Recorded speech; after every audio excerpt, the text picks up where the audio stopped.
Returning to the subject of immigration, we're joined now by CBS immigration and politics reporter Camilo Montoya-Galvez, who is arguably the busiest person in the entire CBS bureau right now.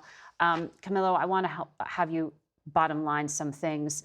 I understand you have new reporting about some of the plans for migrants being deported. That's right. We can report that the Trump administration is currently working on striking an asylum agreement with the country of El Salvador to deport migrants from different countries across Latin America to the small country in Central America. This would be a so-called safe third country asylum agreement that would empower U.S. immigration officials, Margaret, to deport non-Salvadorian migrants to El Salvador with instructions to seek asylum there and not in the U.S.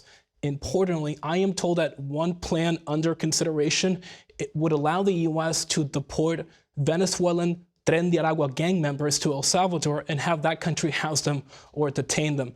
And that would obviously be a significant development and breakthrough potentially for the administration because, as you know, Venezuela right now currently does not accept the U.S. deportations. And so the administration is moving aggressively and quickly to really oversee a sweeping crackdown on immigration. We have seen the president invoke sweeping constitutional powers to essentially shut down the asylum system at the border. And he is also enlisting the vast resources of the military to really enhance immigration enforcement, not only deploying more troops, but using military planes to deport migrants. And yes, there have been so far 1,500 troops deployed to the border, but one internal Customs and Border Protection memo we obtained, Margaret, shows that that number could rise to as many as 10,000 active duty troops.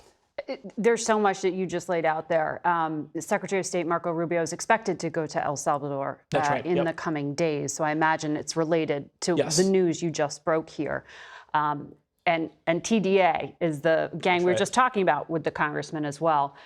In terms of how the U.S. military is being used, President Biden left 2,500 U.S. troops at the border. So what's actually different now that there's an extra 1,500? Well, the work is not changing. What is changing is the number of troops on the ground. They are still assigned to do logistical and operational work and to assist Customs and Border Protection in an operational capacity by, for example, setting up border barriers to repel migrants from entering the country illegally and providing surveillance. They are not to be used to arrest or otherwise process migrants because, as you know, longstanding federal law prohibits the use of the military for civilian law enforcement, and that would include the enforcement of federal immigration laws. So it's the optics, essentially, that this is... It's a show of force by the Trump administration, rather. And what, in terms of the changes have occurred in terms of use of military? We were hearing about lots of deportations. Now it seems we're getting reports daily of military planes carrying migrants to Guatemala. That's right. An attempt, apparently, to Colombia as well. That's right. So the administration has already used military planes to deport migrants to the country of Guatemala.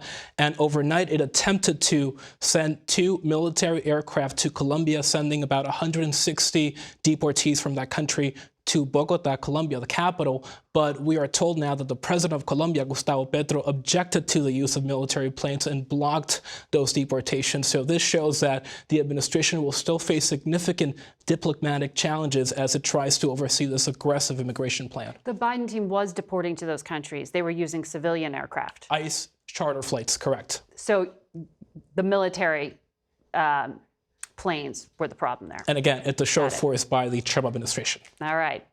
Bottom lining it for us. Thank you, Camilo. We'll be right back.